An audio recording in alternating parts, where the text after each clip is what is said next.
Fala galera. Quase que eu falei igual o Dizascope, né? Fala galera, Dizascope. Meus amigos, Deus te abençoe a tua vida, tua casa, tua família. Estamos aí em mais um GPcast, podcast da Geração Profética. E graças a Deus nós temos recebido muitos testemunhos daquilo que o Senhor tem feito através de nós, na vida de muitas pessoas. É muito legal. Mas antes de mais nada, antes de começar esse papo, esse assunto que eu sei que vai edificar a tua vida, cara, eu vou te pedir um favor. É menos de um minuto. Se inscreva aí no canal, compartilha para mais alguém, ativa o sininho, porque quando você faz isso, você está dizendo pro YouTube que esse conteúdo é relevante. Eu acredito que pode edificar a vida de alguém. E nós estamos aqui já, né, nesse final de ano aí. Quando sair esse episódio, já vai estar aí na última semana do ano de 2021. E estamos aqui com ele, o cara que 2021 ele não mudou, mas 2022 eu creio que vai mudar. Wesley Amazer, vai mudar o arroba dele lá. Amém, Wesley, tamo junto. Tamo junto, pastor. Tá bem, tá feliz? Feliz, depois de 2 semanas conseguimos voltar aí. Mano, isso aí. Um dia mais, você tá um dia mais próximo do teu casamento, né? Cada dia é um dia menos pra chegar lá. E hoje estamos com o cara aí, ó. Ele que foi um dos mais pedidos, ou sua célula toda tá seguindo o GPcast, tá assistindo mesmo, ou o povo tá te amando mesmo. O povo gosta de mim, graças a Deus. Tamo com ele aí, missionário Lucas Melo. Bota um aplausozinho, Israel. Não sabota não. Lucas Melo, tamo junto. Missionário aí. E, cara, uma honra. Obrigado, de verdade. Gratidão é toda minha. Vim de longe pra fazer esse podcast. Não veio pra vir no Beto Carreiro. Agenda só pro GPcast. Só pro GPcast. Direto pro GPcast. E ele que pagou a passagem dele, né, mano? Porque nós não. Então a firma tá fraca ainda pra fazer isso. Patrocínio. Mas é isso aí, Lu. Como é que você tá? Tá bem? Tá feliz? Como é que tá as coisas? Tô bem, graças a Deus. Tudo fluindo. Mais um ano sendo concluído. Um ano de muita conquista. Eu acredito que muito mais o Senhor ainda vai fazer em nosso meio, no nosso ministério. E, cara, eu tenho vivido coisas sensacionais em Deus. E é só o início de tudo aquilo que a gente vai viver ainda. Em nome de Jesus. Eu creio. Amém. Vamos começar então no começo aí. Vamos ver o que o Senhor vai fazer hoje, né? Conosco aqui. Só que vamos começar do começo. Como é que foi? O seu nome é Lucas Melo mesmo. Meu nome é Lucas Souza Melo, mas Souza Melo. Melo é mais bonitinho. É parente de David Souza, né? Mas eu tenho Souza também, mano. Souza é mais comum que existe. Eu sou Wander de Souza. Souza e Silva. Aí como o Melo é mais complicadinho, eu prefiro botar o Melo. Melo. Lucas Souza é muito comum. Lucas Melo. Hoje em dia, eu pergunto que hoje em dia, por exemplo, Marcel veio aqui, o nome dele não é Marcel, é Arismar, né? Então eu tenho que perguntar de verdade, que os caras estão com o nome que não é deles de verdade. Mas, e você, vamos lá do começo, como é que você se converteu, Lucas? Como é que foi esse processo seu de conversão? Ou você já nasceu num berço cristão? Como é que foi isso aí pra gente? A realidade é que quando eu conto, o povo nem acredita direito, porque literalmente a minha bolsa estourou dentro da igreja. Sua mãe dentro da igreja? A minha mãe tava no culto e simplesmente ela foi no banheiro, achou que tava com vontade no banheiro, quando foi ver, era a bolsa estourando. Então eu sempre falo que o meu chamado foi literalmente desde a barriga da minha mãe. Eu cresci num berço evangélico, cresci sendo criado na igreja, não permaneci na igreja que eu cresci, mas graças a Deus, Deus me conservou na presença dele desde que eu nasci, em nome de Jesus. Então você já nasceu ali, permaneceu ali. De vez em quando a gente faz umas raivas da... Você deu um rolê no Egito, né? Não, rolê não, só um pezinho. Pezinho dentro da igreja. Mas permaneceu ali. Graças a Deus. É a sua avó que é pastora? Sim. É sua avó que é pastora. Eu tava lembrando hoje disso. Sua avó que é pastora, né? E o mais engraçado é que, tipo assim, minha avó, ela era viciada em cigarro, essas coisas assim. E o mais engraçado é que todo mundo aceitou Jesus na minha família por causa da minha mãe no processo de libertação dela. Sim, sua mãe. A maioria nem acreditava em Deus, achava que era bobeira. Só que o processo da minha mãe foi tão sinistro de libertação, era tipo o exorcismo de Emily Rose. Sim. Tanto que o povo que não acreditava, todo mundo começou a acreditar. E a partir dali, todo mundo começou a entrar pra igreja. E aí hoje, graças a Deus, eu posso dizer que 95% de toda a minha família, não somente da minha casa, é da presença de Deus, em nome de Jesus. Serve a Jesus, né? Aleluia. Legal, cara. Legal. E aí no processo da sua mãe ali, ela se converteu, sua família foi se convertendo também. Mas sua mãe se converteu... claro, se converteu antes, né, de você nascer, que teve esse processo dentro da igreja ali. Legal, cara, bem legal.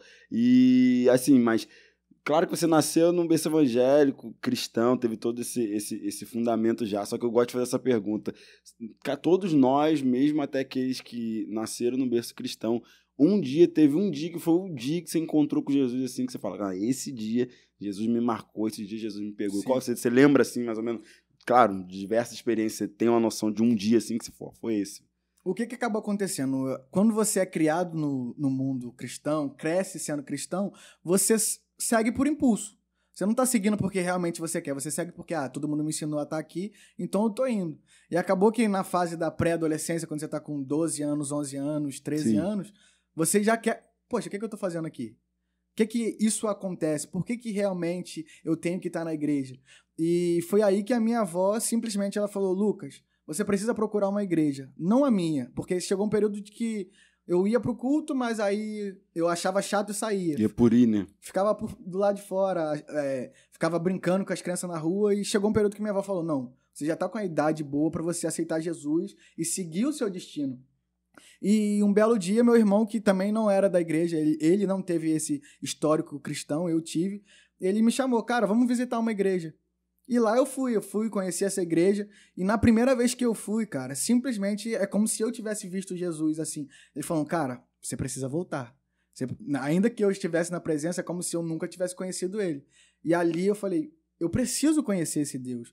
Porque eu via pessoas chorando, eu via pessoas se aquebrantando, e quando tocou um louvor lá específico, eu falei, cara, sem perceber eu já estava lá no altar para aceitar Jesus. Então... eu digo que esse novo começo eu precisava sair, literalmente como Abraão, precisava sair da parentela ali da onde eu fui criado. Sim. Porque eu já estava mal acostumado com a igreja, já estava mal acostumado com o ambiente. Então eu fui para esse novo ministério e acabou que ali eu senti a presença de Deus, eu aprendi muito em Deus e simplesmente da noite pro dia eu falei, cara, essa é a vida que eu preciso seguir. Não porque meus pais me ensinaram, mas porque eu sei que esse é meu propósito. A partir dali nunca mais... só fazendo mais raiva, mas sim, nunca mais... E qual igreja que era? Era uma igreja batista? Era qual igreja? Era pentecostal também. A igreja pentecostal, sim, né? Então, nesse processo, você saiu de uma pentecostal para ir para uma pentecostal, sim, né? Permaneci no mesmo ambiente. No contexto. Isso se observa muito quando as famílias em si vêm do meio cristão, do meio evangélico. Os filhos acabam seguindo por uma obrigação dos pais. Sim.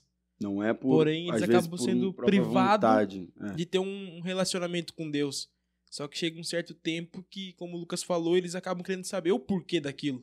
E é onde nós encontramos muitos filhos de crentes, de cristão, se desviando, se perdendo ou se desvirtuando do caminho. Porque eles não se acharam naquele lugar. Eles estão ali porque alguém colocou eles. O legal é que, como ele disse, a avó dele ainda teve uma sensibilidade e fala, cara, eu sei que aqui não tá tão, sim, produtivo para você, procura outro ministério. Já existem famílias, não, que obrigam a pessoa a ficar naquela igreja obrigam a ficar ali até o final, até a pessoa ter a maioridade. Não, só já teve essa sensibilidade, fala, não, vai em outro ministério, conheça, descubra, né, você, o Deus, que é o teu Deus, descubra você esse Deus e sirva, né? Isso é bem legal. E uma coisa que eu acabo falando sempre na minha cela, os jovens adolescentes que estão assistindo isso, eu sempre falo que eu não preciso provar o ruim para saber que o bom é bom. Então, chega um período que na nossa vida a gente vai querer, poxa, mas o que tem lá fora? O que prende eles lá fora que eles tanto querem lá? Mas eu aprendi que, cara, se eu provo o bom, eu não preciso provar o ruim para saber que o bom é bom. Então, eu decidi permanecer simplesmente. Sim. Tem dias que, é claro, a gente, poxa, mas qual é a sensação? Mas, independente da sensação do lado de fora, eu sei que a sensação de dentro é muito melhor. Muito melhor, né? E não preciso provar. Precisa provar do talvez. Se você já provou do bom, você sabe que é bom e é o suficiente, sim, né? Cara, legal. Aí, nesse processo, você transicionou da igreja que era da sua avó, foi para um outro ministério, e ali você teve esse encontro com Jesus de verdade, né? E conheceu o Senhor e começou a desenvolver o teu chamado. Você tinha quantos anos ali? Você falou 13, 12. Na época que eu aceitei Jesus, eu tinha 13 para os 14. 13 para os 14 anos. Assim. Que eu entrei naquela igreja. Legal. E qual foi a maior experiência que você teve com Deus? Se você pudesse citar uma, não, né, durante esses anos, assim, qual foi assim, uma das maiores experiências? Você pode pontuar essa, tanto sobrenatural como não sendo algo sobrenatural, mas foi uma experiência com Deus. Uma das maiores experiências foi quando Deus ele me deu o nome da célula Eliseu. Uhum. Eu tava passando no encontro da geração profética e, tipo assim, eu já passei em outros encontros, eu já trabalhei em encontros da minha antiga igreja, então eu achava assim, vai ser um encontro somente para eu me firmar na geração profética, somente para eu... Sim, por passar. Só que foi totalmente o contrário, porque tava passando as palestras, eu não preciso de libertação, já tô liberto. Eu não preciso de cura, já tô curado. Mas chegou um período que, do nada, no momento que eu menos esperava, eu vi literalmente, era como se Deus ele me jogasse pro Antigo Testamento. Eu via, é como se um anjo viesse e jogasse a capa sobre mim. Literalmente como Eliseu, porque também, antes de eu entrar pra geração profética, eu era líder na minha antiga igreja. E o nome da minha célula era Elias. Oh, legal. Então, no momento, do nada, assim, eu já estava desacreditado de célula, achava que eu ia ser apenas mais um membro na geração profética e iniciar um novo tempo. Mas ali, Deus falou, cara, você vai viver uma unção dobrada na sua vida. Tudo que você achou que você já viveu, eu vou te dar em dobro. E tanto que quando o apóstolo perguntou a cor que eu queria da minha célula, o nome da célula, eu já tinha tudo pronto. Porque, literalmente, o manto era laranja, ele jogava sobre mim, um anjo me cobria. Tinha hora que eu tava jogado no chão chorando e eu tava muito longe da minha cadeira. Porque, literalmente, eu fui levado. Sim. Fui levado pelo Espírito Santo. E literalmente, eu via o fogo, eu via como se fosse Elias subindo, eu via a capa. E aquilo ali confirmou e testificou que aquilo que eu tava vivendo e o caminho que eu tava indo era aquilo que Deus queria pra minha vida. E te marcou isso, né? Sim. Nossa, legal. E como foi esse teu processo pra chegar na geração profética? Então... A geração profética é uma igreja incrível, que mudou a minha vida por completo. Porém, em Macaé, muitas pessoas e muitas igrejas acabam avaliando sem saber como é a geração profética por fora. Só abrir uma lacuna antes de entrar nisso, né? Você já escutou muito falar mal da GP, né? Sim, todo mundo. Ou já falou também, né, mano? Confessa, aproveita.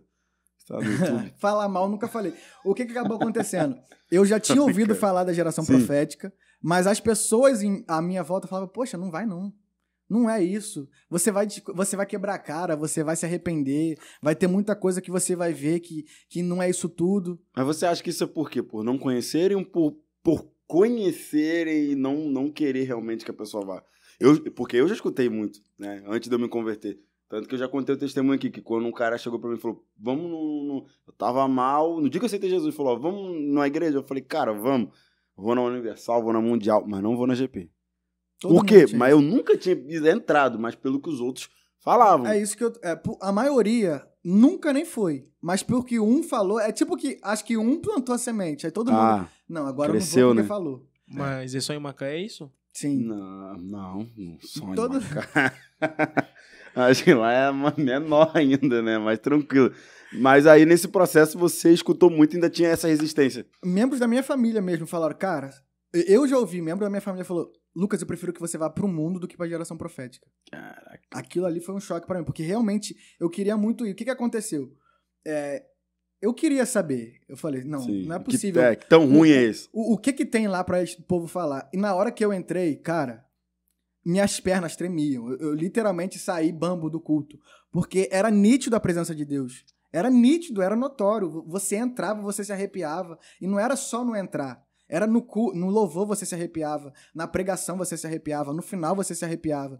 Então, eu senti uma sensação que eu falei, cara, da onde que o povo tirou isso que aqui não é bom? Então, o que me gerou a permanecer? Eu falei, eu quero saber. Não, porque isso vai ter alguma coisa de ruim aqui. Eu fiquei permanecendo e eu me apaixonei a cada dia mais pela geração profética. A cada dia que eu achava, não, vou achar alguma coisa, não, eu me apaixonava mais ainda. E o que acabou acontecendo? A minha mãe também, que acabava não indo, por todo mundo falar, que inclusive ela cresceu, ela é mais antiga do que eu, ela cresceu ouvindo isso, de que a geração profética é isso. Ela, no dia que ela entrou, ela falou, Lucas, eu já paguei pra ir em conferência e o culto é melhor do que a conferência. Eu já paguei pra ir em seminário e o culto parece um seminário. E aí ela foi permanecendo, acabou que eu tô lá, minha mãe tá lá, minha namorada tá lá, minha família toda tá lá. Legal. Cara, e como que é, né? Meu Deus do céu, como que é as coisas. Eu passei por esse mesmo processo que o Lucas, né? Escutava muita coisa, mas no dia que eu fui, tô até hoje, né? Não tô falando aqui de uma placa, né? Só, geração profética. Não, mas porque realmente tem pessoas que às vezes julgam um trabalho, ou julgam uma igreja, um determinado... preconceito, né? Um preconceito por algo que você não conhece, por algo que você não tem intimidade, né? E assim foi também, e é. Só que aqui, por exemplo, nós temos vários e vários testemunhos. Já sentou pessoas nessa cadeira várias vezes que a gente perguntou, e como foi a primeira vez que você sentou aqui entrou na GP, a pessoa, cara, me apaixonei. Não era nada daquilo que falava e tal. né? Eu e a Tayane também, quando nós chegamos, o pessoal, não vão lá, igreja do fulano, igreja do Beltrano, é assim. Chegou aqui, né, você vê, né? É o vem e vê, né? Chegou e ficou. É o vem e vê. Será que pode sair alguma coisa boa de Nazaré? No caso, será que pode sair alguma coisa boa de Macaé?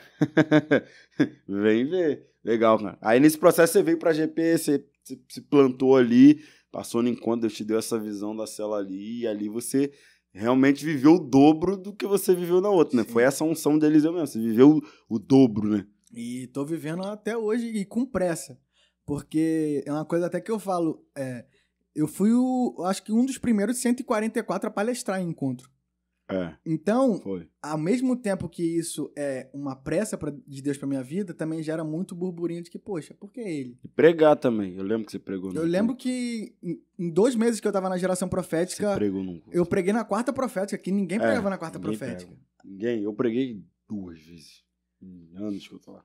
Ninguém prega, a Marinha é esse momento que é quarta, domingo ele libera, agora quarta-feira é o culto, é o domingo meu aqui. Quinta-feira bota a galera, agora domingo é o dia que é o dia, né? Mas e você vê que foi realmente essa palavra, né? Você veio por um propósito, Deus desatar algo na tua vida. Você tá quantos anos, Lucas? Tô com 20. 20 anos, caraca. Quantos anos na geração? 2. 2 anos. Parece que é uma eternidade.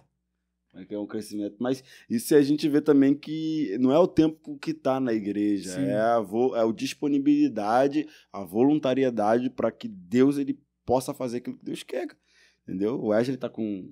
quantos anos? 23. 23 anos e tá 1 ano e meio, né? 1 ano e meio que tem a igreja aqui. E olha o crescimento que teve aí em pouco tempo. Então não é o tempo. 1 ano e meio eu não vivi o que eu vivi os outros anos em outros lugares. A mesma coisa na minha vida. Entendeu? Parece que o que tempo, Deus falando assim, você se preparou até aqui, agora vamos embora. Tornozelo, joelho, água na cintura e mergulha. Viver um nível mais profundo. Um negócio que eu aprendi aqui na geração profética é o quê? A disponibilidade, ela gera oportunidade. Em outros lugares, muitas vezes eu estava disponível, porém, somente tinha disponibilidade. Não queriam que a ferramenta fosse usada. Sim. E na geração profética é diferente. Se você tem disponibilidade, você vai limpar um chão, você vai varrer a igreja, você vai fazer aquilo que for necessário. E o incrível é que na geração profética, todo mundo que chega, se tem a disponibilidade de fazer algo, acaba fazendo. E cresce. Literalmente não cresce quem não quer. Não cresce quem não quer, não adianta. Às vezes a gente vê pessoas que às vezes se afastam, se desviam, se distanciam e ficam criando desculpas e... Cara, não cresce quem não quer. Eu vejo assim, não cresce na igreja de Jesus hoje quem não quer, porque os campos estão prontos, tá aí, a seara tá aí, tá pronta. O dono da seara já tá gritando, equibala, já tá gritando, vai. Então, quem não quer, mas agora, cara, quem quer tá colocando a mão na arada e tá vivendo o extraordinário de Deus. Tem meninos que aceitam Jesus hoje, irmão, 1 mês depois o cara já tá orando por enfermo, sendo curado, mas o que é isso? É disponibilidade, a pessoa não tá preparado, qual é o tempo? Até a gente falou com o Ferreira esses dias, qual é o tempo? Qual é o tempo? Não tem um tempo, o tempo é você estar preparado, disponível para que Deus ele faça aquilo que ele quer fazer. E literalmente não é sobre idade. Pra tu ter noção, eu tenho um discípulo meu que ele tem 13 anos e ele já é líder de célula. Eu consagrei ele como um 144 meu e todos os encontros ele leva no mínimo umas 5 almas. É o João, né? O João Gabriel. João então, o que eu falo, cara, não é sobre idade, não é sobre tempo, não é sobre família, é sobre o que Deus ele tem pra sua vida e sobre a disponibilidade que você tem. Eu poderia muito bem falar, ele é novo, não é agora, eu vou esperar. Eu já ouvi muito pra mim isso. Não, mas você já é missionário tão novo, você já palestra tão novo. Então não é sobre idade, cara. Se você realmente tá com o coração na obra, automaticamente Deus ele te empurra. Sim, e assim, eu acho que talvez você é um dos melhores assim para falar dessa questão de chamado novo, né? Sim. Missionário, tem 20 anos, eu sou pastor, tenho 23, vou para 24 agora, o Wesley é missionário também, tem 23 anos. Então, assim, o que é isso? É um crescimento que a gente vive em Deus. Alguns vão olhar de fora e vão falar assim, não, essa igreja consagra qualquer um. Alguns vão olhar de fora e falar, não, essa igreja estão colocando os pés pelas mãos. Mas nós que estamos dentro, nós sabemos que não é assim. É conforme nós abrimos o coração e deixamos Deus fazer a obra, Deus faz e Deus ele faz com que nós possamos crescer. E o melhor é nós permanecermos, darmos fruto, permanecer, continuar ali, ó, dando fruto, fazendo o que Deus nos chamou. E realmente, na geração, é uma igreja que aposta muito em jovem. Sim. Muito. Aposta muito em jovem. Talvez seja porque também o apóstolo, né, ele se tornou pastor jovem, mas é a igreja que aposta muito em jovem. Por exemplo, 13 anos, menino de 13 anos. Tem 13 anos, na minha época de 13 anos, já era um legume ruim, mas eu tava jogando bolé, soltando pipa. O menino de 13 anos eu conheço o João. João ganha alma. João é ganhador de alma.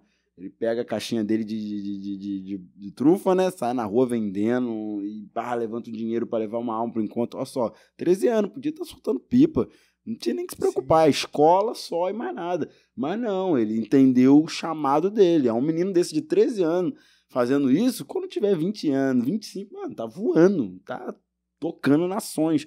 Porque se colocou disponível, entendeu? Uma coisa que eu sempre acabo ouvindo, e várias pessoas já me perguntaram isso, Lucas, qual é a hora certa?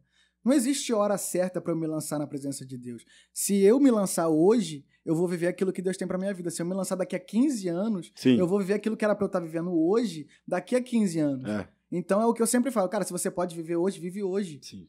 Por que eu vou deixar para viver depois, se eu já posso viver hoje? Sim. Por que eu vou deixar para pregar? Vou viver mais um pouquinho, quando eu tiver uns 25 anos eu vou entrar pra presença, quando eu tiver uns 25 eu vou pregar.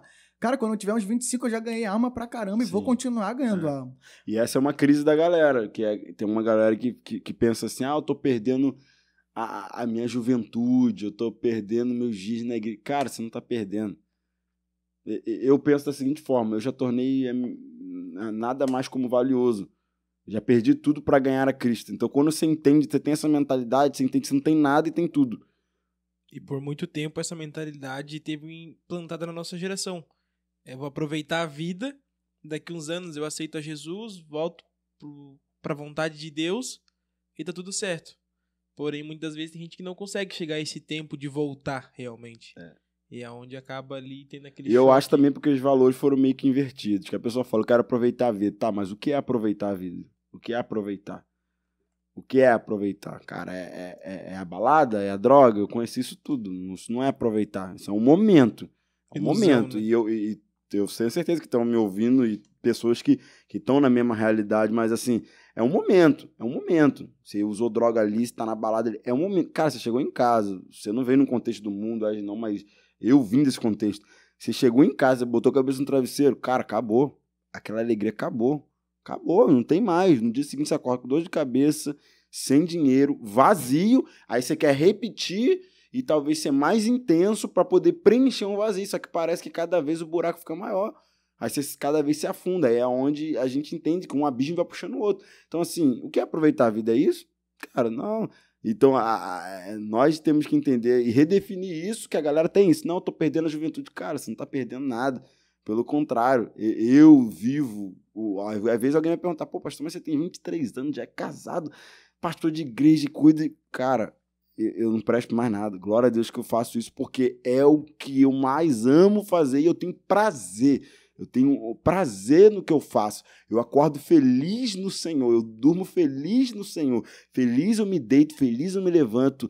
Não no sentido religioso, mas no sentido de que, cara, minha alma tem prazer naquilo que eu faço, porque eu encontrei um lugar no Senhor. E o Senhor preencheu esse vazio que estava dentro de mim. Então a galera fica tentando preencher com tanta coisa e no final vai parar num ponto que sabe que não tem como. Só Jesus, ele é essa fonte que é inesgotável e insaciável. Tem muita gente que associa como, o cristão é preso, o cristão é careta. Eu sempre acabo falando, cara, pra mim preso é quem tem que sentir prazer pecando.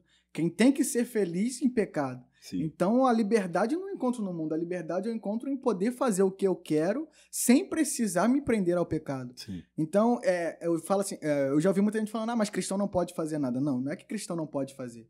Cristão tem a escolha de fazer e não faz. Sim. Então, é como se eu pudesse literalmente poder escolher. Eu já ouvi várias pessoas falando, quando eu quiser parar de beber, eu paro. Então por que eu não paro agora? Eu não tenho escolha. Escravo não tem escolha. Escravo do pecado. Eu um dia fui escravo do pecado. Nós fomos. Escravo não tem escolha. Escravo não vai pra onde quer, não come o que quer, não veste o que quer. Mas no dia que eu quiser parar, por que não parou? É o que você falou. Quando eu não quiser eu largo a namorada. Por que você não largou? Quando eu quiser eu largo o namorado. Por que você não largou? Não consegue. Porque é escravo do pecado. Quando é uma pessoa escrava do pecado, o escravo não se liberta sozinho, cara. O escravo só se liberta mediante alguém comprando ele. E nós sabemos que Cristo foi o que nos comprou. Apocalipse 5 fala sobre isso. Então a galera troca esses valores, né? E eu digo, cara, eu não tô perdendo nada. Pelo contrário, eu já perdi a minha vida, mas estou vivendo a vida de Cristo e eu tenho prazer no que eu faço todos os dias da minha vida. E eu não acredito numa igreja que o cara serve a Jesus, mas o cara vive aquela vida chata, monótona, aquele troço chato. Não, a pessoa tem que ter alegria. O segundo fruto do Espírito. Primeiro é amor e segundo, alegria. O cristão tem que ser alegre, porque a alegria dele está no Senhor. A alegria dele está no prazer. A prazer dele está na lei do Senhor. Entendeu? Eu entendo isso. E tem uma galera hoje que ainda tem essa mente um pouco, porque tem trocado valores, né? Ainda acha. O problema, acho que é muita comparação e muita internet também, que a galera começa a ficar se comparando, começa a ver alguém no Instagram, no Facebook. Só que aquilo, cara, é uma foto tá sorrindo. Mas quando bloqueia o celular, o sorriso some. A gente sabe disso, entendeu? Uma coisa que eu acabo percebendo também é que tem muitos jovens que foram ensinados errado. Ensinados que, você não pode fazer isso, você tem que ser sério, você não pode fazer isso, você não pode... E cara, eu tenho uma célula basicamente só jovens e adolescentes. E eu sempre passo para eles, na minha própria vida, de que eu sou feliz, eu me alegro, eu me divirto, eu brinco. E tem dia que, eu falo que eles já são lá de casa já, que tem dia que nem eu tô e eles já estão lá em casa. Porque a gente brinca, a gente se diverte, a gente vê filme, a gente toma energético, vira a noite jogando dominó. Sim. Eu falo, galera, só não peco. E, cara, eu não preciso de pecado pra me divertir. E o mais interessante é que eu todos os dias me sinto completo. Independente do que acontece, eu me sinto completo. E essa é a melhor sensação que você pode sentir. Se confundir os conceitos de liberdade e libertinagem. O povo já não quer mais ser somente livre. Eles querem poder ter a liberdade para praticar atos ilícitos. É o que estão procurando. E eu tava falando até com um rapaz essa semana, ele mandou mensagem, falando, pastor, eu sinto um vazio dentro de mim, eu não consigo preencher. Eu falei, cara, você não vai conseguir. É só Jesus que vai preencher esse vazio que é dentro de você. Acabou. Eu falei isso pra ele, eu orei por ele, ele, pastor, eu vou pro encontro. O senhor falando de Jesus, eu já me senti preenchido. Eu falei, cara, se eu falando dele, você já se sentiu assim, imagina você tendo ele. Então, realmente o que a galera tem trocado esse valor. Mas assim, Lucas, você falando de ministério de jovem, cara, você sofre um pouco dessa pressão ainda, eu vou falar socialmente, né? Vou tirar para eclesiástico e família, mas socialmente, quando as pessoas sabem pela tua idade, pela tua escolha do reino, você sente uma pressão ou você percebe uma pressão, talvez na internet, de pessoas olhando você hoje, a idade que você tem, e escolhendo viver o seu chamado, você sente uma pressão assim? Cara, eu já vi muita gente que se questiona.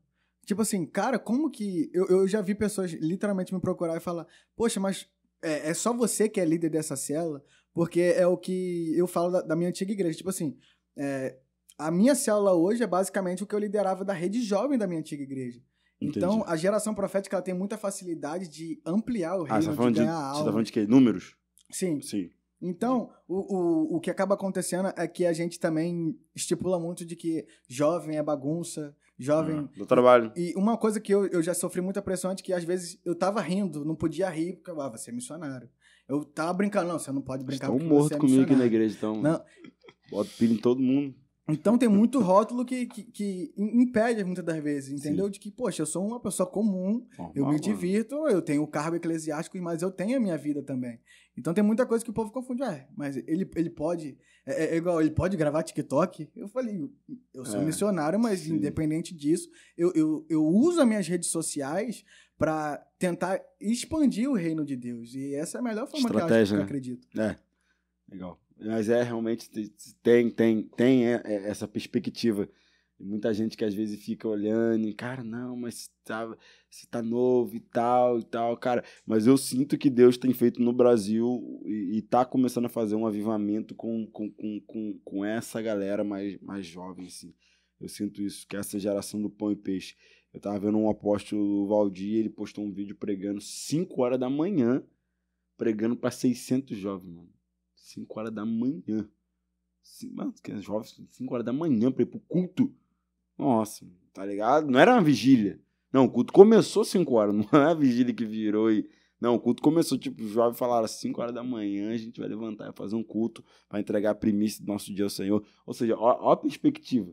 Cara, eu acredito que Deus tem feito isso, levantado a geração do pão e peixe, assim, com fogo no coração, com lenha pra queimar, com amor por paixão.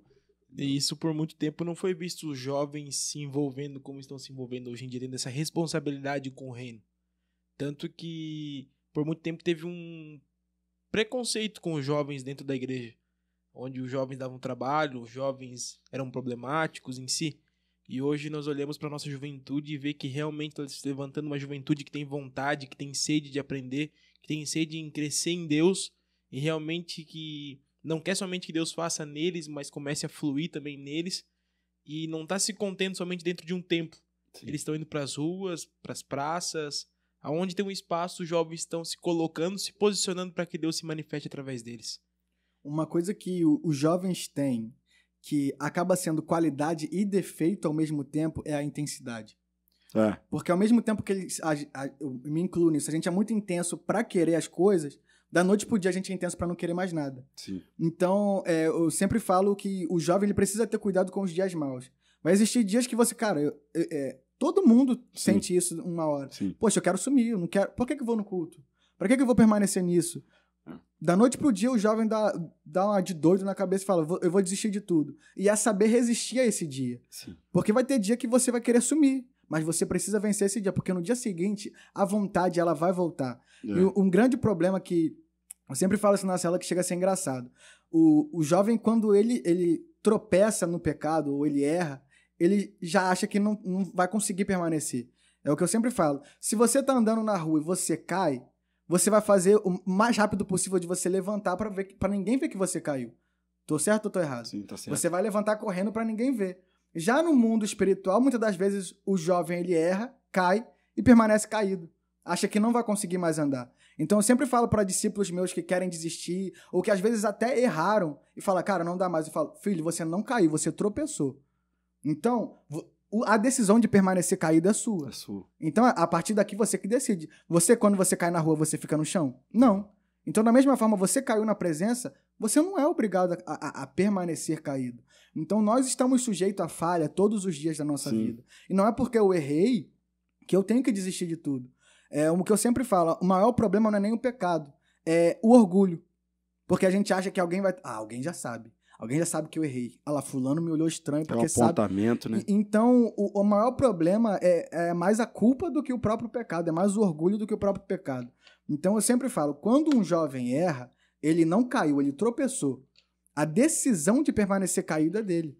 Todos os dias. Eu tive um discípulo que eu levei ele pro encontro. Ele fumava cigarro todos os dias. Chegou no dia do encontro, ele falou, líder, eu vou precisar fumar agora. Ele foi pro encontro fedendo a cigarro. Sim. Aí eu ministrei ele lá nos 3 dias, ele voltou todo feliz. Passou uma semana, ele falou, líder, eu tô com vontade de fumar de novo. Eu falei, filho, não é porque você aceitou Jesus que aquilo que você viveu vai se anular. Automaticamente agora você precisa resistir. E o que eu comecei a fazer com ele? Eu fiz um propósito de oração junto com ele. Falei, filho, nós vamos fazer 7 dias de oração. Todos os dias você vai orar para que essa vontade saia de você. Para que essa vontade nunca mais volte no seu coração. Todo dia a gente orava. Aí no 5º dia ele me mandou mensagem, falou, líder, eu ainda tô com vontade de fumar. Eu falei, filho, ainda não acabou o propósito. No 7º dia, ele falou, líder, acabou de passar uma pessoa do meu lado fumando e me deu vontade de vomitar. Sim. Ou seja, a mão de Deus trabalhou nele. Sim. Nosso grande problema é que a gente quer que a mão de Deus trabalhe na hora que a gente quer. Não, eu quero parar hoje. Eu quero que isso suma hoje, não vai sumir. Automaticamente Deus vai trabalhando. E hoje ele é um dos 12 meus.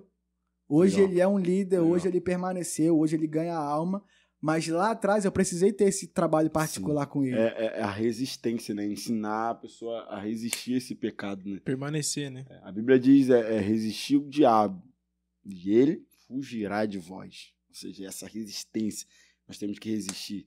Né? Jesus venceu o diabo. Eu preguei esse dia num culto de ceia aqui, que eu falei Jesus campeão. Isso, falei de Jesus campeão, porque Jesus venceu o diabo, Jesus venceu a si mesmo, Jesus venceu a morte. Ele nos deu autoridade para vencer o diabo, autoridade para vencer a nós mesmos e autoridade também para vencer a morte. Então, assim, é essa resistência, porque a pessoa às vezes acha que, por exemplo, se batizou, ela vai se levantar das águas, não vai ter vontade de fumar, beber, de usar droga, não vai sentir desejo por mulher. Não, cara. Há alguém que disse, eu me batizei para afogar o velho homem, mas ele sabia nadar. Martim Lutero. Então, assim, o velho homem vai estar ali ainda, os desejos vai estar ali ainda, só que a gente vai ter uma escolha de todos os dias dizer não, todos os dias negar a nossa carne, entende? E essa galera mais jovem hoje tem que aprender a dizer não para sentimentos, para emoções, né? Por exemplo, eu discipulei um jovem esses dias que ele falou, mesmo que você falou, pastor, não quero mais para a igreja, estou desanimado, estou triste. Eu falei, cara, normal. Ah, como assim? É normal, cara. Daqui a um dia você pode estar assim de novo. Daqui a um ano você pode estar assim de novo. Só que você tenha o poder de escolha, de se submeter aos teus desejos, se submeter às tuas emoções, ou de resistir às tuas emoções, aos teus desejos. Você não está com vontade, mas você não vai porque você está com vontade. Você vai porque lá você vai receber algo do Senhor. Você não está com vontade de ir para a cela, de ir para o culto, de ir no monte orar, de ler a Bíblia, de jejuar. Mas você vai orar, vai ler a Bíblia, vai no monte, vai na cela, vai no culto. Por quê? Porque lá você vai receber algo de Deus. Então, assim, é o poder da escolha acima da minha vontade. Porque a minha carne vai querer o pecado, as minhas emoções vão querer fugir. Elias quis se esconder na caverna, Elias pediu a morte debaixo do pé de zimbro. Só que quando você entende que o teu espírito tem poder de falar mais alto que a tua carne, é isso. Quando você, cara, minha carne quer, mas eu vou dizer não.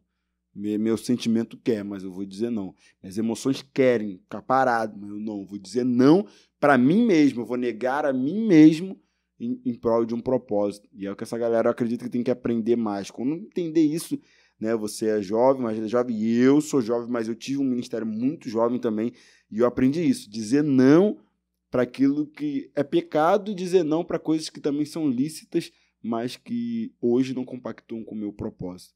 Entendeu? Então eu tive que entender isso. Uma coisa que o jovem precisa entender, acho que todo mundo já passou por isso, quando você recebe alguém na sua casa que vai bater na sua porta que você não quer receber. Às vezes é um vendedor, uma visita inesperada, ela vai bater na porta. Quantos já fingiram que não estão em casa? Sim. Eu já fiz isso. Então a pessoa vai bater, vai chegar um período que ela vai se cansar e vai embora. A mesma coisa é o diabo. Ele vai vir na sua vida, ele vai bater na porta. Vai chegar um período que ele viu que você não vai abrir, ele simplesmente vai embora. A nossa grande falha aqui, poxa, bateu uma vez, bateu 2, 3 vezes, bateu 5 vezes. Vou abrir. Testemunho de Jeová. Testemunho de Jeová. Deu 5. Mas isso é uma verdade. Jesus no deserto, não. O diabo, resistiu o diabo fugiu, meteu o pé. Entendeu? No texto, Jesus não mandou o diabo embora. É o diabo que foi embora. Por quê? Porque Jesus resistiu. Então, para quem resiste, cara, o inimigo sempre vai fugir. E assim, falando desse ministério jovem aí, setando com a cela aí, cara, tem quantos meninos hoje na cela média? Não tem como contar, né? Mas uma média assim hoje. Eu tenho um grupo de 35 jovens. Esses 35, quantos que são fruto fiel? Vamos dizer assim. Eu tenho, na equipe de trabalhador, eu tenho 15 trabalhadores que permanecem, mas assim, são fiéis, que estão todo culto, são uns 20. 20, né? Legal. Que aí vai oscilando dos 35, que os que faz raiva que não vai. Legal. Aí sempre fica nesse número, 20, 25, que permanecem de verdade. Legal. Falando em liderança, em célula, qual que foi o maior desafio como líder? Muitas das vezes, um dos maiores desafios que eu já recebi é de, às vezes, liderar pessoas que são mais velhas do que eu. Já enfrentei isso também. É muito complicado porque você precisa mostrar que você é autoridade. Tem muitas pessoas que acham que, eu sou mais velho do que ele. Eu tenho um discípulo que é casado, eu não sou. Sim. Mas mesmo assim eu ensino a ele. Sim. Então, é esse processo de entender que ainda que eu sou mais novo que você, eu sou uma autoridade de Deus sobre a sua vida. Mas você sentiu essa dificuldade? Você sentiu ou você percebeu que a pessoa estava sentindo? Eu simplesmente, eu acho tranquilo. E às vezes eu vejo que existem pessoas que têm... Que a resistência. Tanto que já teve pessoas que eu levei pro encontro, passaram no encontro e trocaram de célula. Tipo assim, eu não vejo problema nenhum. Por ter a resistência. Mas por achar que, eu preciso de um líder mais velho, eu preciso de um líder mais maduro. A pessoa sentiu aí, isso é normal, eu também já. Já teve momento de algum ponto da minha vida, caraca, eu acho que eu não tô preparado. Já teve momento... E depois isso acabou sumindo, né? Porque eu entendi quem sou eu em Deus e o que Deus tem na minha vida, mas já senti muito resistência, né? De pessoas, sendo pastor, por exemplo, muito. Só que depois, quando eles veem que o que nós estamos pregando é o evangelho, eles acabam não olhando para a idade, olhando para aquilo que Deus está fazendo através de nós. E o mais incrível é ver na geração profética aqui em Camboriú mesmo, que pessoas de mais idade, cada culto vem, meu, que culto incrível, que palavra e tal. Pessoas... Só que chega aqui, olha o pastor Coutinho, 23 anos. O diácono pregando. Eu tive um testemunho desse na primeira vez que eu preguei na Geração Profética. Se já tava num culto, eu fui pregar, foi Israel que tá... Eu tirei a oferta assim e tal, e Israel assim, rapaz, que hora que o pastor vai vir? Aí eu comecei a pregar, mas que hora o pastor não vai pregar, não? E era eu já pregando. Mas por isso, é normal, meu Deus, normal. Na primeira vez que eu preguei na Geração Profética, teve um rapaz que depois que eu preguei, ele veio me procurar. Ele falou, cara, eu pensei que você ia orar pra ele toda noite. Toda noite, né? E aí, quando eu vi que você ia falar, por um momento eu pensei em levantar e ir embora. Mas quando você terminou a pregação, eu só sei que eu tava aqui no altar chorando. Legal. Esse cara era um empresário, era 3 vezes mais velho do que eu. Legal. E ele me abraçou chorando, falando, cara, me desculpa por ter avaliado você pela sua idade ou pela sua aparência. Realmente você falou tudo que eu precisava ouvir e hoje eu tô me reconciliando depois de anos com o Senhor. Legal. Então isso é muito gratificante e também de perceber que as pessoas avaliam muito um livro pela capa. Sim. E às vezes a gente não avalia o conteúdo. E realmente, depois que a pessoa percebe, caraca, não é sobre idade, não é sobre tempo, é sobre Deus usar a pessoa. Mas isso é algo cultural, porque se nós olharmos a geração dos nossos pais, não existia pastor com 23 anos. Nunca? Não, nunca. Nossa, nunca. Era aquele senhorzinho quase com a muleta de arrasto no culto. Morrendo. Cabelinho branco. Não, nossa, meu Deus. Só que hoje a tendência é essa, cara. A tendência é essa. A tendência é essa, e glória a Deus que seja, né? Só que tem aquele outro lado, e o que é uma preocupação, né? Para que possa ser líderes, pastores, fundamentado na Bíblia, fundamentado nas Escrituras, né? Porque também, às vezes, não é só ser novo, mas se não tiver fundamento. Então, essa é uma das nossas preocupações, que sejam fundamentados nas Escrituras para ter um posicionamento bíblico, né? Não só emocional e tal, na internet e tudo mais. Então, assim, essa é uma das preocupações. E falando dessa questão que o Wesley perguntou também dos maiores desafios, sobre líder, eu sei como que é liderar células. Hoje eu lidero líderes de células, como pastor, lidero uma igreja. Mas, assim, como que foi no início? Porque eu sei que vai estar nos escutando muitas pessoas que querem ser líder ou são líder e estão no começo. O início, como é que foi o início assim, de liderar um ministério, a célula? Como é que foi o início em segurança? Cara, eu te falar que no começo, literalmente, acho que a maioria é assim, eu aprendi errando. Tinha célula que o povo não prestava atenção, porque minha primeira célula eu levei meus amigos. Sim. Então meus amigos não estão me vendo ali como líder. Amigo. Então aí todo mundo quer conversar, todo mundo quer brincar, e até ter essa identidade de líder, não de amigo, a pessoa vai levando na brincadeira. Então, eu acredito que com o tempo, tudo vai mudando. A primeira vez que eu dei um estudo na minha vida, para hoje, eu evolui muito, e Sim. muito. Eu já tive que errar muito. Nosso grande problema é não arriscar. Uhum. Tem gente que por medo de, eu não vou saber falar, eu vou gaguejar. Pode gaguejar, pode errar, pode falar errado, porque com o tempo, Deus vai te tratando. É o que eu falei, eu sempre falo. Eu não nasci sabendo falar, não nasci sabendo pregar, não nasci sabendo louvar. Sim. Com o tempo eu fui aperfeiçoando. Poxa, na primeira vez que eu ministrei o louvor na Geração Profética, eu falei, não, foi top. Depois vem David Souza e Apóstolo, reunião. Lucas, a gente tem que conversar, Lucas. O que você ministrou? Ali você errou muito. Eu falei, meu Deus do céu, eu pensei que eu fui bem. Achei que tava na raiva. Então, tipo assim, naquele momento eu falei, não, vou desistir de tudo. Sim. Poxa, se eu errei, se eu fui tão ruim assim, pra que eu vou permanecer? Então, aí ela falou, não, você não vai desistir. A gente tá dando um toque pra você melhorar, pra você Sim. evoluir. E com o tempo eu fui melhorando, eu fui aperfeiçoando, eu fui entendendo. E cara, é esse o grande problema. Muitas pessoas desistem por começar errando e achar que não vai fluir. Errou e desiste, né? Sendo que, cara, se eu desistisse das vezes que eu errei, eu não ia estar aqui hoje. Só que você falou um negócio que é importante. Hoje, a galera de hoje, a galera mais jovem, assim, não aceita crítica, cara. Não aceita crítica. Não aceita. Se alguém pregou e... Aí eu, como pastor, vou chegar e falar, cara, foi bom, mas, você errou nisso. Acabou. Sim. Já entende o contrário, né? Entendeu? Já entende que eu tô dando ênfase no erro. Não, mas, cara, eu vou ensinar como o Davi e a apóstolo fizeram com você. Lucas, isso, errou nisso. Pra quê? Pra aperfeiçoar. Ninguém cresce sem crítica, cara. Entendeu? O meu líder foi um dos que mais me criticou. Por quê? Porque aquilo me aperfeiçoou. Sim. entendeu? É um dos que mais me criticou, porque aquilo me aperfeiçoou. Eu saio, geralmente, pela agenda corrida nossa, é difícil às vezes fazer isso, mas eu saio pelo menos uma vez, eu fiz isso ano passado, saí daqui 1.300 quilômetros para chegar lá, sentar na sala dele, olhar no olho dele e falar o que eu tô errando. Não quero ouvir elogio, quero ouvir crítica, quero ouvir uma crítica. O que eu tô errando? Porque elogio já escuto do senhor. Para poder... Porque se eu só ouvir aplauso, isso é perigoso, que eu vou achar que eu não tô errando em nada. E eu preciso escutar uma crítica. Eu sento com a minha esposa e falo, Gabi, cara, o que tá acontecendo? Aonde que eu errei? Não, mas foi bem... Não, mas tem alguma coisa que eu errei ou tô errando, me mostra. Para eu poder aperfeiçoar, entendeu? E isso te motiva a crescer também. É igual no meu período de escola, eu era muito bom mesmo na escola. E eu sempre falava minhas notas pra minha mãe. E ela sempre, tipo assim, eu tirava um 9. Ela falava, poxa, isso seria um B. Você poderia melhorar. E teve um dia que eu discuti feio com minha mãe, falando, poxa, mãe, você sempre vai reclamar da minha nota, você sempre vai... isso não é bom, eu fui uma das melhores notas, você não vai ficar feliz por isso. Ela fala, filho, eu sempre vou ficar feliz. Mas eu falo isso pra você melhorar. Chegou um período que todo dia, todas as vezes eu falava, mãe, eu tirei 10. Mãe, eu tirei 10. Mãe, eu tirei 10. Por quê? Porque você não se contentou. Aquela crítica me motivou a crescer. Sim. Tanto que uma coisa que aconteceu que todo mundo achou, não é possível que ele fez isso. Eu passei na Escola Federal Técnica lá de Macaé, o IFE. O IFE. Aqui é... IFC. IFC. É Instituto Federal Catarinense. Lá é Instituto Federal Fluminense. Aí, todo mundo, pra entrar nesse colégio... já fiz a prova, faz uma parada top lá, estuda o ano inteiro, lê livro. Sim, faz o cursinho. Faz o cursinho. Eu não fiz nada disso.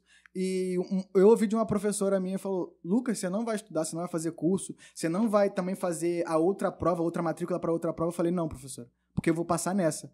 E aí ela falou... Tipo que a minha professora duvidou que eu ia passar sem estudar, sem fazer as paradas. Sim. E eu passei de ampla concorrência em uma das as 10 melhores notas, uma delas foi a minha. E aí depois eu voltei pra falar com a professora. Professora, eu passei. Aquela que duvidou de mim. Porque, tipo assim, a crítica me ajudou a crescer. Ouvindo um sabor de mel. Quem te passa na prova? Tive que mostrar pra ela. Mas, sabor de bacon. Hoje em dia, a geração de hoje é como se fosse uma geração perfeccionista. Você percebe só, se você postou uma foto, tem 10 comentários bons, tem uma te criticando, você pensa em excluir a foto. Eu vi um seriado, cara, que mostrava isso. Um seriado, tem na Netflix, veja esse seriado na Netflix. Da rede social, mostra a influência da rede social, e isso é proposital de quem programou as redes sociais no cérebro humano. Aí uma menina postou uma foto dela e tinha lá, tipo, 10 comentários legal, assim, linda e tal e tal. Aí um menino foi lá e botou assim, ó, zoando a orelha dela. Cara, a menina apagou a foto por aquele comentário e a menina começou a usar indo pra escola de touca pra não mostrar a orelha. Tipo assim, olha a paranoia. E isso, o efeito, né? E isso a gente acha que tá longe. Não, cara, isso acontece hoje. Sim. Isso acontece hoje. As pessoas são muito voltadas a que os outros vão... Aí entra o quê? O filtro. Não, eu uso filtro, eu vou tirar foto, eu uso filtro, né? Mas assim, qual é a intenção do filtro subliminamente? Seja o que você não é na realidade.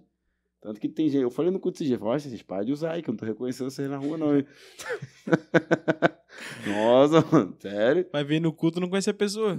Não, mas assim, você viu como que é o que você falou, a geração perfeccionista, entendeu? Querem ser... Cara, não é. Não dá, não pode, não. Mas isso é um filtro que nós temos que ter em questão à crítica. A crítica, ela sempre vai existir. Aí nós podemos filtrar entre as críticas construtivas e as que não acrescentam em nada.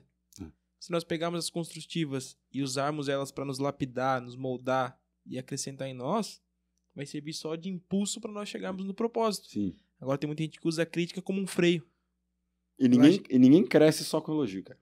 Ela gera um bloqueio ali e a pessoa não consegue desenvolver mais. Ninguém cresce só com elogio. Eu falo isso porque eu fui muito apertado. Eu lembro de até hoje, após se ouvir esse aí, eu creio que ele ouve o podcast. Se não ouve, vai passar a ouvir. Mas eu lembro de um dia que foi um aniversário meu. Cara, um dos últimos último aniversário, 2019. Isso, 2019, aniversário de 2019. Eu fiz um aniversário, ele mandou um áudio, já era um discípulo dele, 12 dele, ele mandou um áudio. parabéns, filho, Deus abençoe e tal. Tipo, no áudio, 10 segundos, 20 segundos era dando parabéns, o resto era me criticando. Mas você podia ser melhor e pai, criticando e, cara, você tem potencial mais do que isso, hoje você não faz nada comparado ao que você já fez ou que você pode. Cara, eu escutei aquele áudio, chorei, que eu fiquei assim, caraca, Deus, será que eu sou tão mal assim mesmo? E por um momento no meu coração, aquela crítica tentou entrar de uma forma contraditória, como eu me ferisse com aquilo e me bloqueasse. Só que eu orei e falei, Deus, ele não mandou isso por mal. Se ele mandou, é para que isso venha construir algo dentro de mim.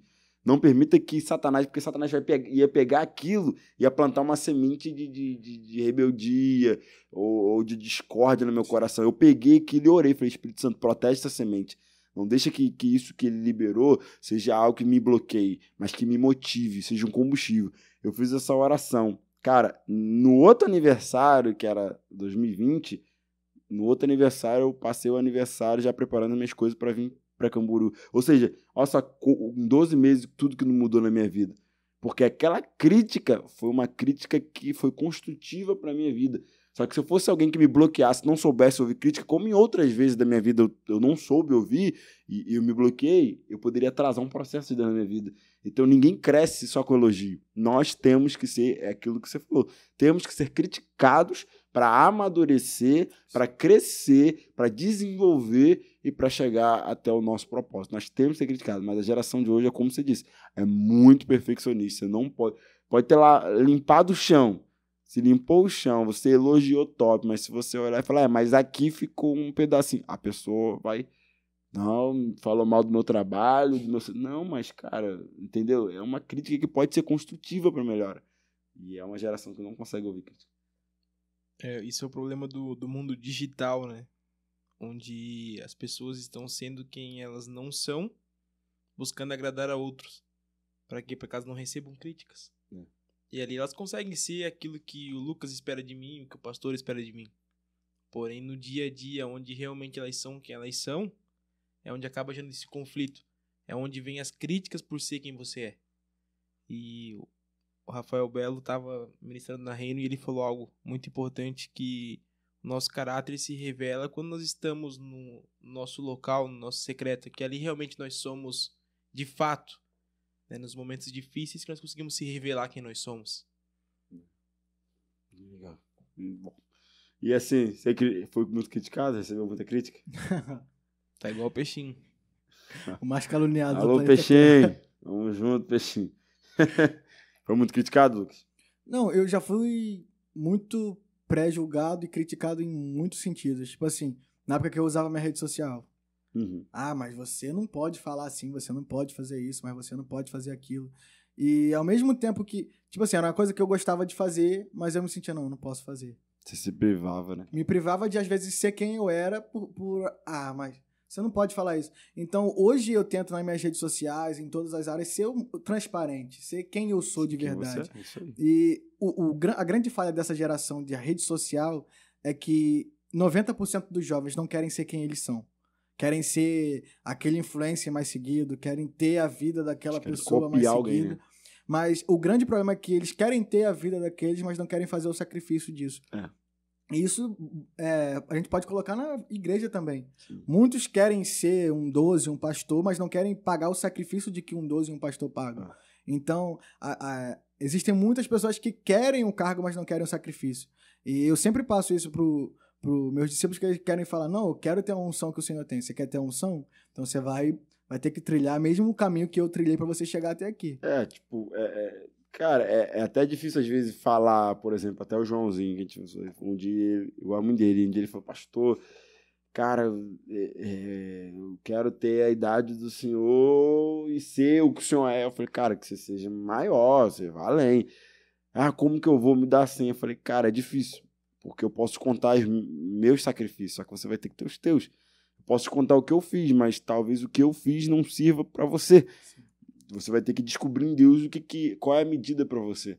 Porque eu sei os sacrifícios que eu fiz.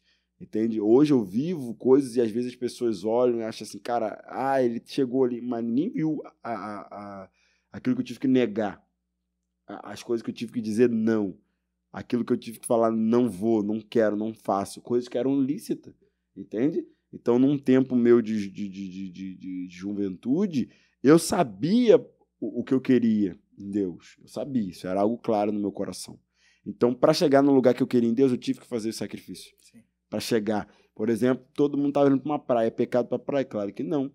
Mas eu fazia o quê? Cara, em vez de ir, eu vou negar isso por amor a Jesus, que é um sacrifício meu. Não vou estar errado se eu for, mas eu vou fazer esse sacrifício para passar mais tempo lendo.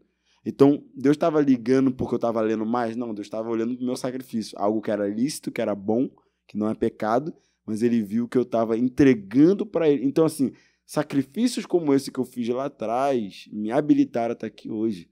Tem pessoas que estão no mesmo lugar que eu, que não precisaram fazer sacrifício, mas falando de mim, eu precisei fazer isso.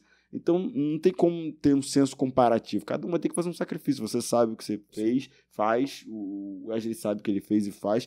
E eu sei os meus para a gente chegar onde nós chegamos. Só que, assim, o evangelho, não chegamos em lugar nenhum sem sacrifício. Nós precisamos sacrificar. E você se critica muito? Você se critica? Eu, a maioria das vezes, sim, quase sempre. Eu tenho isso comigo no ano inteiro. Eu boto a meta do ano e falo, cara, o que eu errei esse ano? E eu falo que, hoje em dia, eu sinto que, literalmente, eu tô vivendo como se fosse o tempo de Eliseu na minha vida. De que um santo homem de Deus, com um caráter irrepreensível. Eu sempre falo com isso com todo mundo que tá perto de mim. O que é ter um caráter irrepreensível? Pra pessoa falar mal de você, ela vai ter que inventar. Pra pessoa te criticar, ela vai ter que inventar. Então, a gente precisa ter essa autocrítica dentro de nós. Cara, o que eu tô errando? Sim. Esses dias, um discípulo meu perguntou e falou, líder, o que eu preciso melhorar? Eu tive, graças a Deus, isso é muito bom falar isso. Eu falo, filho, pra mim você tá completo. Pra mim, hoje, o seu caráter é de um caráter irrepreensível. E é isso que eu busco todos os dias da minha vida, cara. Será que alguém tem motivo pra falar? Será que alguém... Poxa. Então, o que eu sempre falo com meus meninos é de quê? Eu não preciso ter prós e contras. O que é isso? Fulano é bênção, prega muito, porém... Não, fulano canta pra caramba, porém... Eu não preciso ter esse porém. Ninguém precisa ter esse porém. Você precisa ter um caráter irrepreensível. Lá vai um santo homem de Deus. Não precisa ter o porém. É só isso. E você, o critica muito? Depende muito. Tem situação que eu me cobro mais, algumas nem tanto. Mas depende daquilo que eu tô fazendo, da necessidade, do propósito, do objetivo. Aí eu vejo aquilo que eu consigo me critico. Colocar numa balança. Eu me critico muito. Meu Deus. Eu me critico. Pra eu me aperfeiçoar.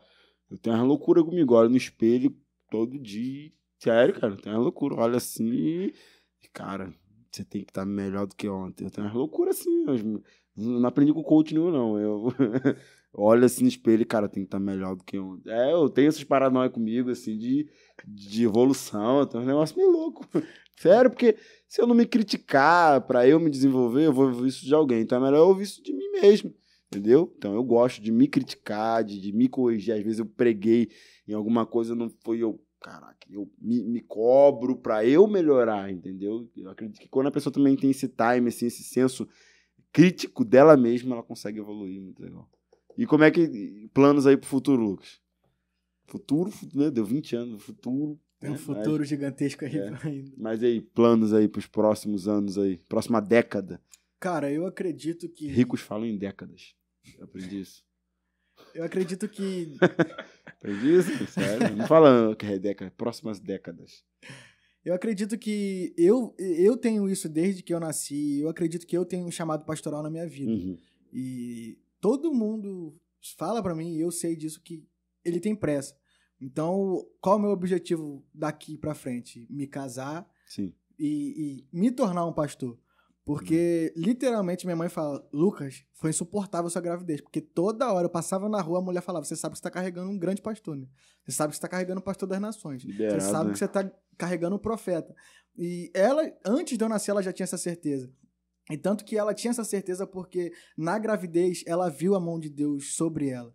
Porque, o que acabou acontecendo? Teve uma vez que ela tava na rua, ela já tava, acho que, com uns 7 meses por aí, e ela escorregou na rua. Era um piso, assim, que tava chovendo, ela escorregou. ela ia cair de barriga, literalmente de barriga. Ela fala que não tinha como isso acontecer, que literalmente ela sentiu como se um anjo, na hora que ela estava aqui, ela sentiu o anjo levantando eu não encostei no chão, a barriga não encostou no chão, ela não encostou no chão. Depois que eu nasci também, eu pulando no berço, ia virar, ela falou que literalmente... Livramento de Deus. Eu fui descendo assim, ó, e encostei no chão. E eu caí do berço sem chorar. Eu caí do berço, encostei no chão e tava rindo no chão. Olha que loucura.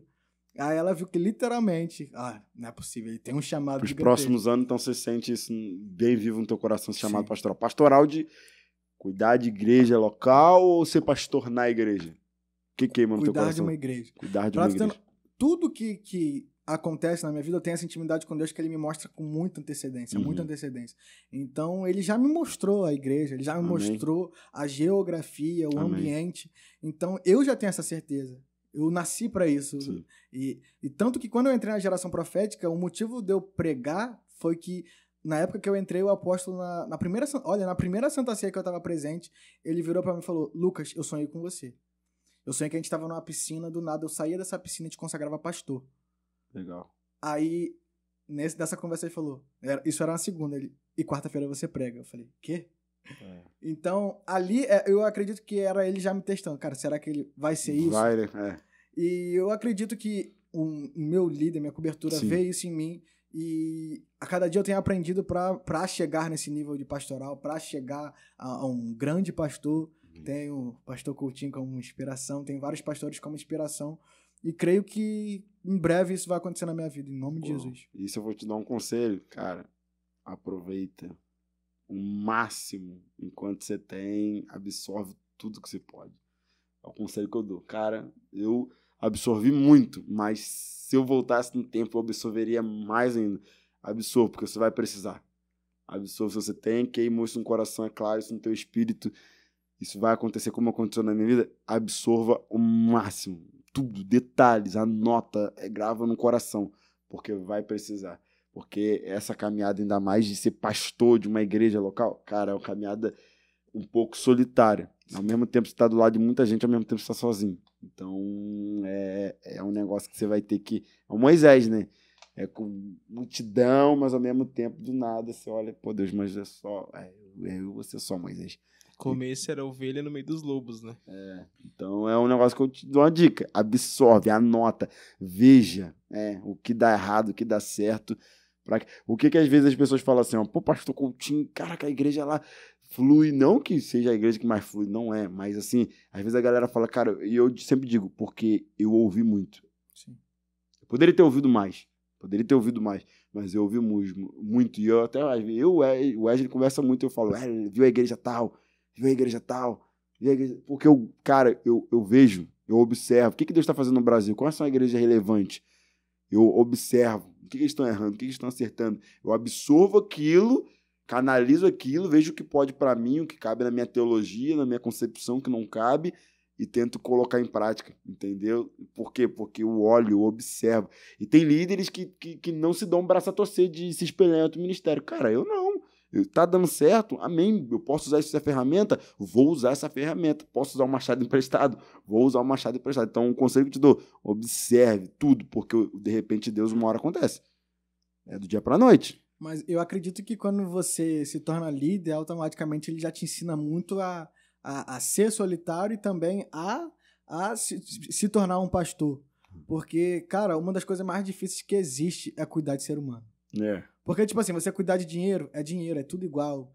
Você cuidar de uma máquina, todas são iguais. Agora, ser humano, não. Eu vou falar uma coisa pro Wesley, falar pro senhor a mesma coisa, cada um vai entender uma coisa. Verdade. Às vezes eu vou aumentar uma expectativa em um e da noite pro dia ele desaparece. Então, lidar com o ser humano é muito complicado. Eu acho que com um tempo na liderança, em se liderando uma célula, já vai te ensinando, vai te moldando a literalmente saber lidar. Não, ó, por esse aqui eu vou para esse caminho, nesse aqui eu já vou para esse caminho aqui. O segredo é ter a visão clara de onde você quer chegar. O que você falou, não, eu sei que você é um pastor, igreja local, Deus já me mostrou o lugar, e eu creio muito nisso, porque eu sempre falo com a galera que o sonhador, eu ouvi isso do apóstolo, sonhador, ele já esteve no lugar. a fé, você já pisou. Quando eu falo, galera, eu já pisei num lugar. Eu já pisei na igreja de 3.000 cadeiras. Eu já fui lá. A galera fica meio assim, eu falo, cara, eu já pisei. Eu já entrei lá. Como, pastor? Não vou te explicar, não dá pra explicar, mas eu já entrei naquele lugar. Eu já vim na GP Camboriú antes de ter a GP Camboriú, porque nós andamos por fé e não por vista, entendeu? Então é espiritual. Então, cara, quando o cara tem essa visão definida onde ele vai chegar, aí é aquilo que o apóstolo Joel fala.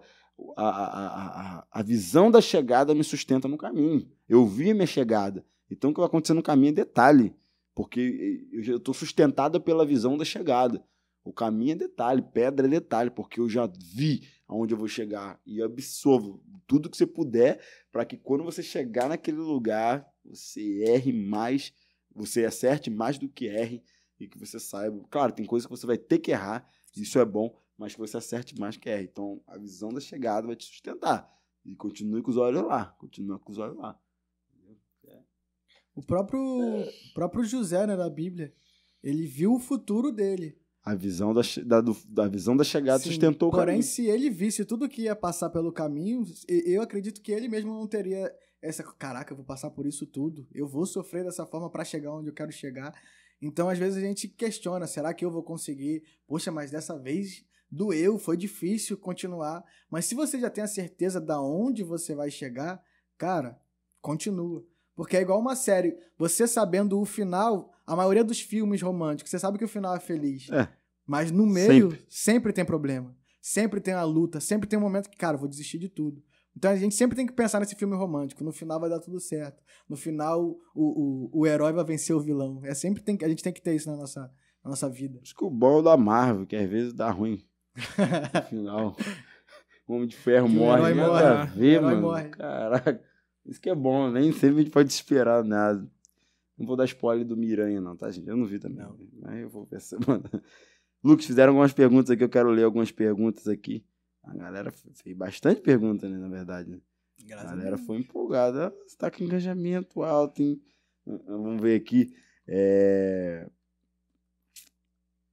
Vamos lá. Vitória Peixoto perguntou. Como vocês foram ganho para Jesus? Houve alguma estratégia? Essa aqui você já respondeu sobre essa questão de sua avó te falado para ir para uma outra igreja e tal. Essa pergunta é coletiva. O Wesley, estratégia, você foi ganho para Jesus? No futebol, né? Que você falou uma vez? Futebol era um projeto social que tinha. Aí acontecia ali 1 hora de ministração de palavra, oração, louvor. E após isso era 2 horas de futebol. Todo mundo ia só pro futebol, né? Só que tu era obrigado a escutar. E aquilo foi uma semente que foi plantada e germinou. Legal, meu Deus. Ó, perguntaram aqui. Por algum momento você já pensou que estava perdendo... Ó, legal, ó a pergunta. Por algum momento você já pensou que estava perdendo a sua juventude? Nós falamos disso. Sim. Legal. Já pensou isso, Lucas? Já. Acho que é meio que normal. Eu acho que todo jovem pensa nisso. Já pensou um dia. E o grande problema é que a gente sempre acaba pensando nisso quando bate uma crise de identidade dentro da gente. E isso é para todos os jovens que estão ouvindo. O segredo é você saber, literalmente o que a gente conversou, saber quem você é, saber aonde você quer chegar. Sim. Então, se eu tenho a certeza disso, mas é muito fácil a gente falar isso. Uma vez eu fui falar isso para um discípulo meu, mas ele falou, mas eu não sei aonde eu quero chegar. Eu não sei qual é o meu chamado. Então, a gente falando é muito fácil. Não, eu quero chegar nesse tal lugar. Mas existem pessoas que nem sabem aonde querem chegar. Uma vez eu fiquei muito triste porque eu não sabia. Nesse período eu não sabia o que falar. Hoje eu já sei mais ou menos. Então, uma vez eu ouvi um discípulo. Eu perguntei pro discípulo, poxa, você tá faltando culto, você não quer trabalhar no encontro? Não. Então já não sei mais o que continuar. Porque, tipo assim, pra mim era uma determinação que ele tinha que ter. Eu já perguntei, poxa, onde você quer... Tá no ano que vem. Eu já ouvi dizer, cara, se eu tiver vivo, tá bom. Falei, como assim? Sem perspectiva, né, cara? E isso é um grande problema que a maioria dos jovens, cara, muitos acabam não tendo expectativa nenhuma de onde chegar, do que vai chegar. Então, ainda que você que tá ouvindo isso, que não saiba o seu chamado, peça a Deus, busque a Deus. Às vezes demora pra gente receber essa resposta, demora pra gente saber quem realmente a gente vai ser, mas tenha essa base, porque conforme você vai buscando, Deus vai revelando aquilo que ele tem pra sua vida. Nada vai vir pronto, nada vai vir, você vai ser isso. Para alguns vem, para alguns vem a voz do Altíssimo. Sim. Samuel. Para outros você vai ter que buscar. Sacrificar. E anos sacrificando para você. Não, agora Deus quer revelar para mim aquilo que ele tem para minha vida. Sim. Legal. Perguntaram aqui, você já duvidou do seu potencial como líder? Sim. Teve um mês que eu falo até com meus discípulos que foi o mês do caos da nossa célula. Que foi o mês de Jabes. Que mêsinho que foi uma luta pra mim, porque literalmente todo mundo sumiu. Desapareceram. Todo mundo desapareceu. Acho que o máximo de discípulos que teve no mês de Jabes foram 9. Tinha célula que tava com 5, 4. Eu falei, meu Deus, o que eu fiz? E ali eu falei, Deus, o que o Senhor quer falar comigo? O que tá acontecendo? E aí todo dia eu ia pro monte chorar. Perdi o time. Eu falei, Deus, eu feri a nuvem, o que eu fiz? O que tá acontecendo? E ali eu entendi o processo de Deus, que vai ter dias que a gente tá lá em cima, tem dias que todo mundo vai sumir, tem dias que vai estar um caos, mas você vai continuar sendo líder. Sim. E ali que eu fui muito tratado, porque eu tava acostumado a ter já tudo na mão. A minha primeira célula já tinha discípulo, nunca... Tipo assim, vários têm a história de que eu fiquei meses sem discípulo. Não, a minha primeira célula já tinha discípulo. Sim. Então, depois que estava tudo pronto, isso acontecer, foi um baque para mim. Mas eu sempre falo isso e agora eu digo direto para os líderes que vão se tornar líderes. Eu aprendi uma coisa nesse tempo que eu vivo, pelo menos na visão celular. 2 uma, ou você vai começar a tua célula sem ninguém e vai dar fruto depois, ou você vai começar com muita gente, dando fruto e uma hora vai sumir todo mundo. Sim. É fato. Eu digo isso. Pode anotar. Ou vai começar sem ninguém, vai dar fruto, ou vai começar dando muito fruto e depois some todo mundo. E Deus permite isso para testar o nosso coração. Para nos tratar. Para nos tratar, entendeu? Então... E perguntaram aqui, ó. Essa é uma ótima pergunta. Como se tornar um líder de êxito em uma geografia caótica? Nossa. Eu acredito que uma das coisas fundamentais é a gente tá nesse ambiente. É o que eu falo para muitos discípulos lá, que a gente foi tipo que criado na marra. Porque, vamos botar, uma vez um discípulo meu veio trabalhar no encontro daqui. Ele falou, meu líder, cadê os demônios flutuando, meu líder? Que aqui não tem, cadê aqui o povo só chora. O demônio chora aqui. E eu acredito que... Os demônios pedem licença. Eu acredito que tipo assim, essa criação... Cultural. A criação caótica nos ensinou a lidar com o ambiente caótico. Sim. E muitas das vezes a gente precisa passar por situações para saber lidar com situações. É por isso que eu falo com a galera, cara, meu Deus, eu vim de um campo de guerra, cara. É como um cara sai do Afeganistão, tem... E, cara, tem coisa que acontece às vezes que fica assim... Gente, tem aquele ditado que fala que mares calmo não faz bom marinheiro. E eu vim de um ambiente de guerra. Então, assim, essa pergunta, como ser um líder de êxito na geografia caótica, cara, sendo mais caótico que a geografia. Sendo mais caótico que a geografia. Eu aprendi uma coisa com um tio meu, que hoje eu converti isso pro evangelho, né?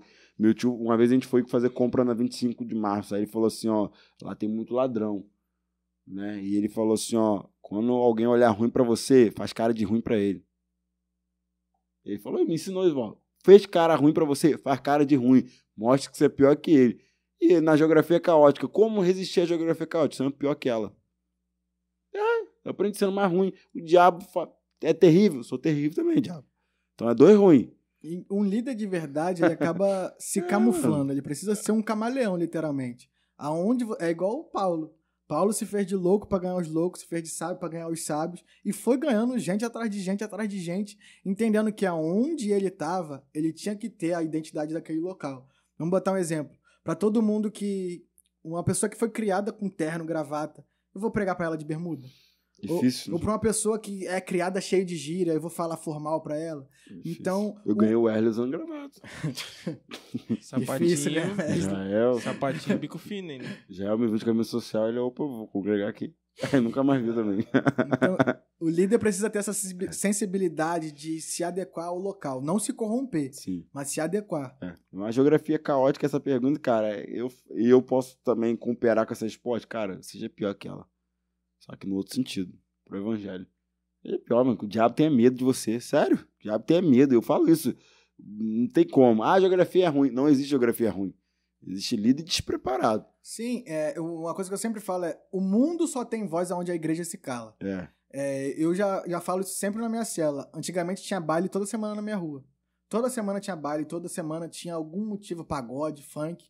A partir do momento que eu levei a identidade da minha célula pra rua, pra tu ter noção, nunca mais, em 3 anos, nunca mais teve baile enquanto eu tava.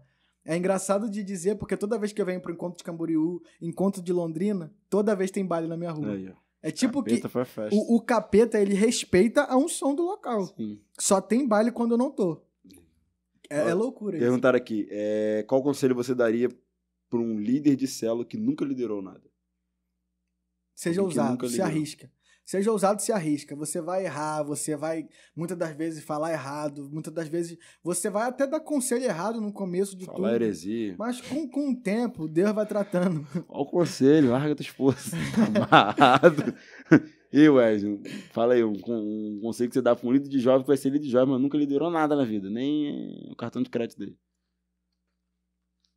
Responsabilidade, hein? Cara, eu acho que ousadia resume tudo mesmo. Porque a partir do momento que você ousa em assumir um compromisso, principalmente no meu caso, sendo um jovem para liderar outros jovens, você já tem essa primeira barreira em questão de idade com eles. Sim. Porém, quando nós puxamos a palavra e começamos a trabalhar em cima dela, nós conseguimos desenvolver algo. Sim. Porque daí não é somente nós. Seja bíblico. Nós somos só a ferramenta ali para colocar em prática aquilo que já está escrito. Legal. Perguntaram aqui, ó. Friendzone é pecado? O que é friendzone? É tipo que uma amizade entre homem e mulher. Amizade? Amizade é amizade, pô. Eu falo isso muito pros meus discípulos de que pra que eu vou ficar o tempo todo grudado com uma menina? Friendzone é como se você tiver, é muito minha amiga, eu sou homem, eu tenho uma amiga que é muito minha amiga. Peraí, mas essa amizade intencional, como é que é isso? Não entendi. Friendzone é o que... É como se você fosse amigo. Melhor amigo. O apóstolo fala isso e Não, melhor amigo, pô. Explica aí, né? Sério, tô falando sério, não sei. O que é friendzone? Isso daí eu também não sei. Friendzone. Não, o que é o friendzone? Em português é zona de amigo. Zona de amigo? Mas qual é o problema de ser amigo? Se pra ele perguntar, é porque já tá no pecado. Mano. Se não fosse, ele não estaria perguntando. Friendzone. Vou pesquisar no Google. Friendzone. Zona de amigo. Zona de amigo, sei. A pessoa é um amigo. É pecado? Não é pecado ter amigo. Pra ele tá perguntando, ele já tá com segunda intenção já. Não. Se a pessoa tiver uma segunda intenção... eu acho que eu entendi. Tipo, a pessoa ter uma segunda intenção na amizade, é isso? É isso, El? Sei que é o liminha nosso. O que é friendzone? Friendzone é você tentar conquistar alguém, não conseguir, você ficar tentando, e a pessoa sempre te tratando como amigo e você sempre... Entendi. Tá, tipo assim, eu sou amigo da pastora Gabi, eu tenho uma segunda intenção, mas ela só me trata como eu. É isso? Isso. Ela não quer, mas eu quero. Tu é o bobão da história, mano. Caraca. Não é pecado. É pecado. Não é que é pecado. Só que é complicado. Amor não correspondido. Um amor não correspondido. Deve doer, né, mano? Não sei. Mas não é pecado. Não é pecado, tá, gente? Mas tome cuidado com o coração, né, gente? Senão vai cantar aquela musiquinha. Eu peguei um jovem cantando da igreja esses dias. Lá de coração, lá. Vamos ler a última aqui pra encerrar. Sério. Quais são as suas maiores referências? Gordão Alves. Olha o Instagram do cara, mano. É discípulo, Gordão. Salve, Gordão. É seu discípulo? Quais são as suas maiores referências? Cara do Eric Muth, tá? É mesmo? O Eric Muth de Macaé. Quais são as suas maiores referências, Lucas? Tem uma pessoa que eu me inspiro muito, que um dos que me motivou a crescer espiritualmente como líder foi o Theo Hayashi. Theo Hayashi, ele é bravo. Então, ele... Oremos pra trazer o Theo aqui. Ele é incrível. Tanto que eu fui lá na Lagoinha uma vez, ele tava ministrando. Ele palestrou uma das palestras lá da Conferência Jovem. E pra tu ter noção, teve que um obreiro lá em cima me segurar, porque eu tava lá na parte de cima, eu tava na primeira fileira. Eu sentia tanto de Deus o que ele falava, que o obreiro teve que segurar, que ele pensou que eu ia cair lá de cima. Então eu vejo muito a inspiração dele em ser realmente uma referência para essa juventude. Legal. Então E meus apóstolos também, meu apóstolo, pastor Coutinho. Um que me inspirou muito, que me ajudou no começo foi o pastor Everton. Eu dei um monte pra ele falar isso, meu nome. Não, realmente. às vezes a gente vai falar que é brincadeira, mas realmente uma das minhas maiores inspirações é o senhor. O senhor e a pastora Gabi, porque é uma proximidade da minha idade, entendeu? Sim. Vocês são jovens e tanto que uma vez lá em Magé eu pedi pro senhor orar por mim. Eu falei, lembra? Orei? Nem lembra, né? Orei? Orou.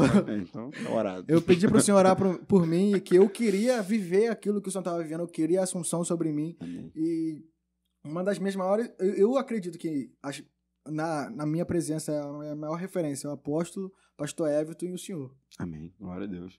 Amém. Você, Wesley, referência aí no cristianismo. Douglas. Douglas é bravo. Cara, se encaixa em qualquer lugar. Cara, é monstro, né? Monstro. Meu Deus. Vai encerrar aqui. Vamos ver uma última aqui pra gente encerrar. Vamos ver. O que significa sua célula pra você? A minha célula? Hoje a minha célula é literalmente tudo. Tudo. Tanto que eu tô aqui pensando nos meninos lá. E ser líder é isso.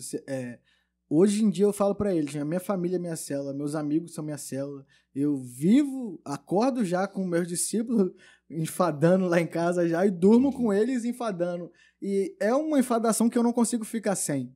Então, quando você se torna líder, você se torna um pai espiritual. E um pai, ele não quer perder um filho, ele dá a vida pelo filho. Da mesma forma, eu como líder, eu dou minha vida pela minha célula. Eu entro na frente de uma bala por um discípulo, tanto que eu já fiz isso uma vez. E é um problema que cara, você não... Problema bom, né? Problema bom. Que você morre por muitas das vezes, daqui a pouco ele fala, líder, não quero mais nada. Tem uma pergunta aqui. De onde surgiu o Desliga esse Corinho? Nossa! Eu vou trazer Alexandre aqui, cara. Tem que trazer Alexandre e Aquiles. Alexandre vai ter com a profecia. Vou ler aqui.